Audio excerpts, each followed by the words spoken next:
It's been less than a week since the Supreme Court took away the 50-year-old right to an abortion, and the ramifications of that decision are now playing out state by state, hour by hour, really, across the country, with Democrats trying to protect access to reproductive health care and Republicans trying to end it. Take, for example, what's happening right now in Georgia. The current governor is Republican Brian Kemp. He signed a bill in 2019 that bans abortions before most people even know they're pregnant. That bill is currently being held up in a court of appeals, and Kemp is now asking the court to let the ban go into effect immediately, pursuant to the Supreme Court's decision.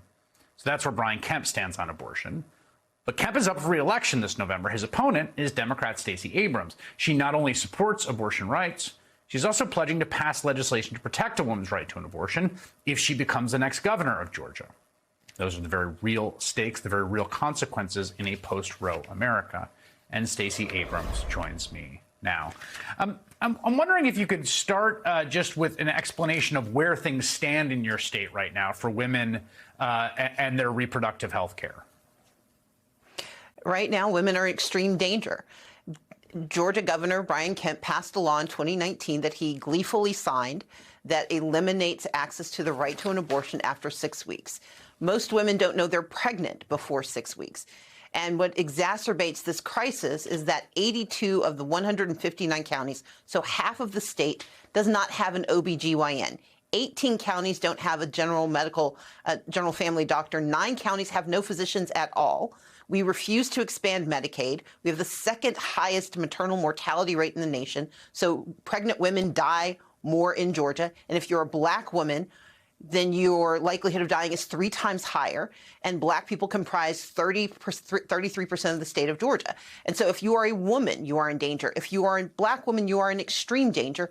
And if you are a person in this state, Brian Kemp has no interest in actually serving your needs. And that will be the law of the land as soon as the very conservative 11th Circuit sends down its edict and says to the state of Georgia that forced pregnancy is now the law of the land.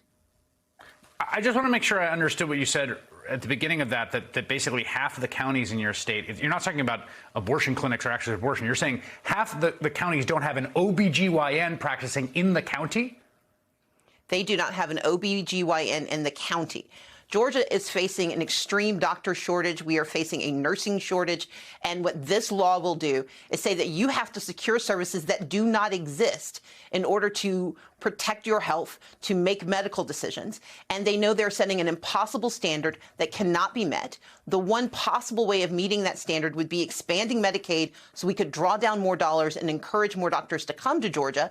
But Brian Kemp both refuses to expand Medicaid in an act of cruelty that defies understanding, and he has signed this law that is going to deny access to women who cannot get service without going 203 miles outside of the state, assuming they have the resources and the contacts to get outside of the state of Georgia to get access to health care.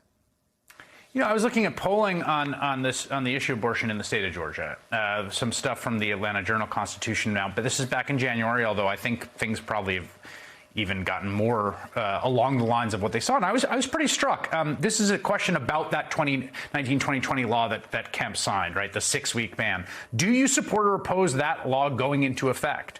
Support 37.9%, opposed 53.9%, don't know 8. Would you like to see the Supreme Court overturn its Roe v. Wade decision or not? Yes, overturn Roe v. Wade, 23.9. No, 68%. Those are really striking majorities in a state that is very much a 50-50 state, as we all know.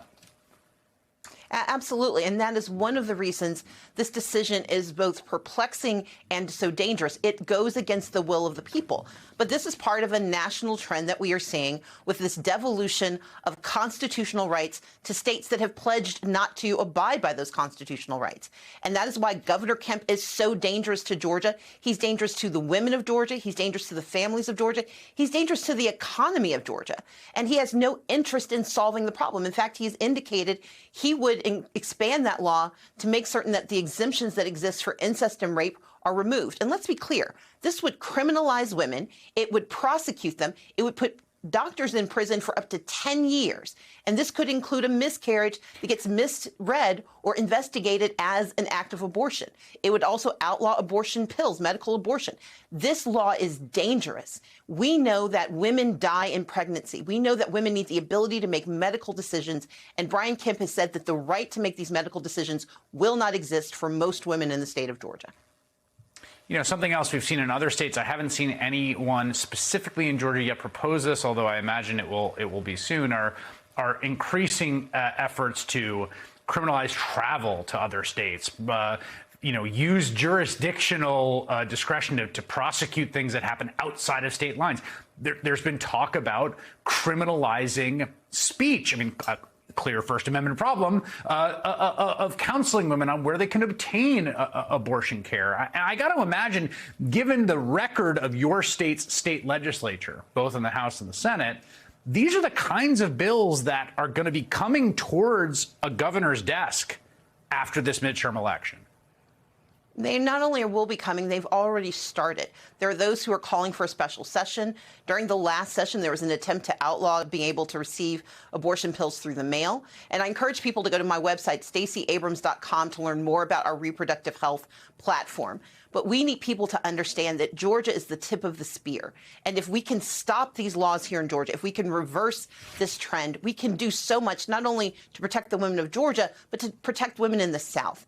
We need folks to pay attention. We need people in Georgia to understand that the governor is the last hope that we have. And this current governor has no interest in serving the women of Georgia, serving the families of Georgia, and he should not have this job.